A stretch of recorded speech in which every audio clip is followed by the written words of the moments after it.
यहाँ पर जितने जो छात्र हैं, और विशेषकर मैं पिछली बार जब एमएलए था उस दौरान आया था और राहुल जी के पिताजी से मेरी मुलाकात हुई थी और उनसे मैं काफ़ी प्रभावित हुआ था। तो आज शायद किसी कारणवश बिजी है, यहाँ पर नहीं आया, मैं आया तब मैंने उनको सबसे पहले याद किया था, क्योंकि उनके जो पुत्र है राहुल जी ने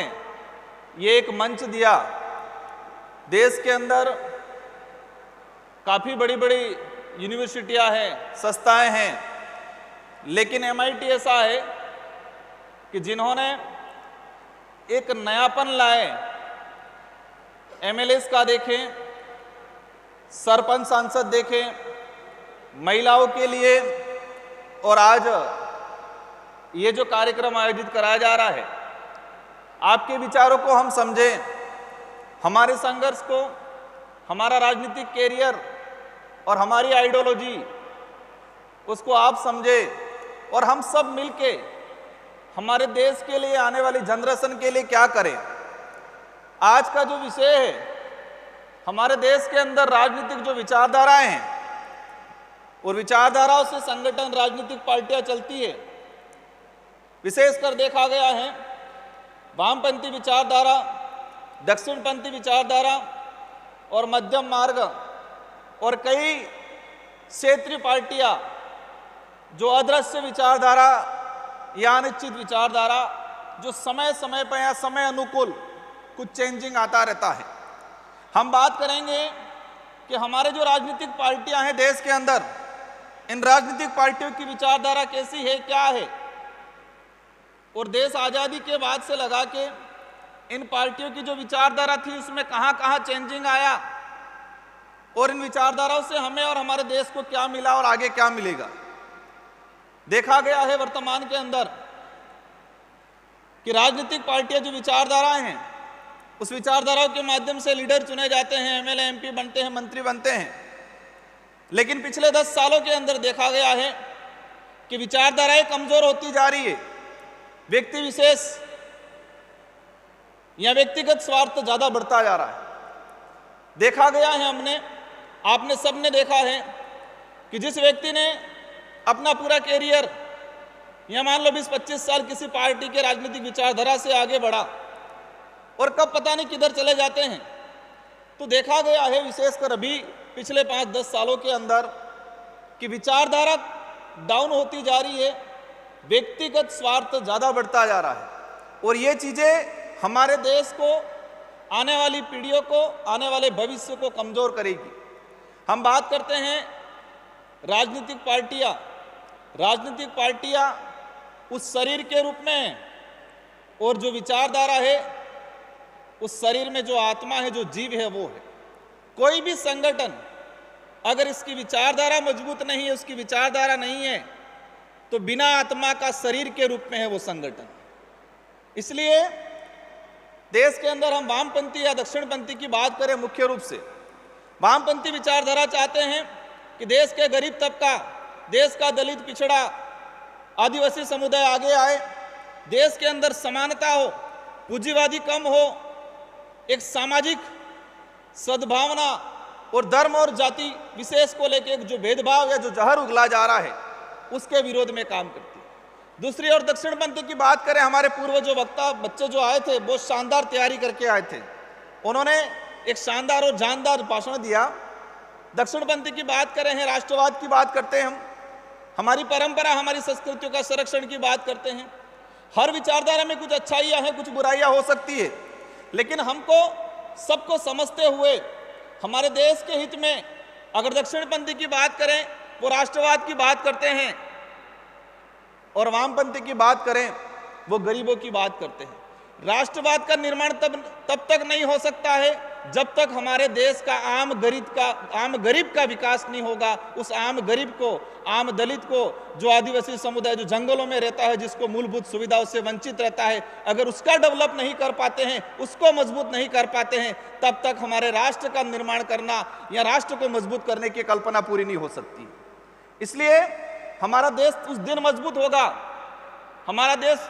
उस दिन विश्व गुरु पूर्ण रूप से माना जाएगा जिस दिन हमारा देश का प्रत्येक पिछड़ा, दलित, आदिवासी जो जंगलों में, जो पहाड़ों में आज 2 वक्त की रोटी के लिए तरसता है, अच्छी एजुकेशन के लिए तरसता है,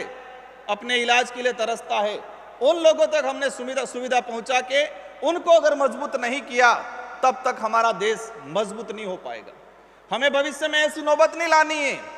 कि विदेश या कहीं दूसरे देशों के हमारे राष्ट्रपति जी या प्रधानमंत्री जी आए और हमें हमारे देश की गरीबी छुपाने के लिए पर्दा लगाना पड़े, हमें हमारे देश की कमजोरी छुपाने के लिए हमें कुछ पर्दा डालना पड़े। ऐसी नौबत नहीं आए, इसलिए हमारे देश का जो पिछड़ा वर्ग है, हमारे देश की जो युवा है, उनके लिए हमें कुछ करने की जरूरत है। मुझे उम्मीद है कि संस्था में पढ़ने वाले जितने जो बालक बालिका हैं, बच्चे हैं, आप आने वाले समय में इस देश का भविष्य बनने वाले हो। और मेरा भी संघर्ष देखें, आपने देखा होगा एक छोटी सी पिक्चर के माध्यम से, और मुझे सौभाग्य मिला राजस्थान विधानसभा में पिछली बार 2018 में जो मैं जीता था, राजस्थान के अंदर सबसे कम युवा था, सबसे कम एज का युवा था मैं। और जब मैं शुरुआत में गया 200 एमएलए है, मुझे डर था। डर इस बात का था, जब मैंने पहली बार जाके देखा 200 में से सबसे कम एज का, और मुझे तब पता चला जब मेरा शपथ ग्रहण हुआ उस दिन, तो एक डर था कि यार मैं सबसे कम एज में आ गया हूं। और आप यकीन नहीं करोगे, जब मैं पहली बार चुनाव लड़ा था, आज तो मैं नेता की ड्रेस में आया हूं,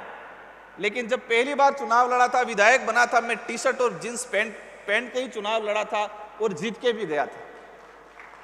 कोई साधन नहीं थे हमारे पास, कोई धन दौलत नहीं था। आप यकीन नहीं मानोगे, हमने शुरुआत में बाइक पे प्रचार किया, एक मोटरसाइकिल पे प्रचार किया हमने, लेकिन हमारी विचारधारा मजबूत थी, हमारा संकल्प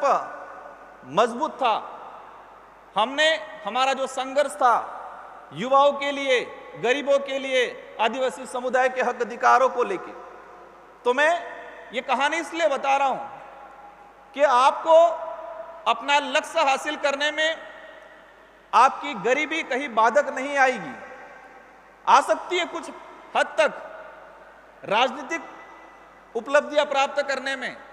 लेकिन अगर आपने ठान लिया है कि मुझे कुछ कर गुजरना है, आपने ये ठाना है कि मुझे गरीबों का, इस देश के युवाओं का, आने वाली पीढ़ियों के लिए कुछ कर गुजरना है,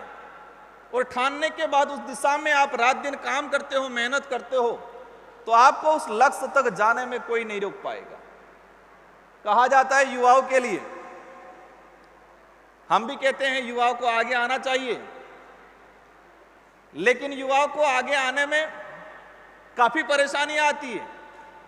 कई चीजों का सामना करना पड़ता है। मैं इस मंच से इस बात को ज्यादा साझा नहीं करना चाहूंगा, लेकिन एक बात और बोलना चाहूंगा। जब मैं भी कॉलेज में पढ़ता था, आप भी पढ़ते होंगे, कई बच्चे ऐसे जो इस संस्था से हैं, बाहर घूम रहे होंगे, वो एक अंदर से एक माहौल बन रहा होगा, यार क्या है ये चीज, क्योंकि देश के अंदर ये मैसेज फैला रखा है, आज भी है,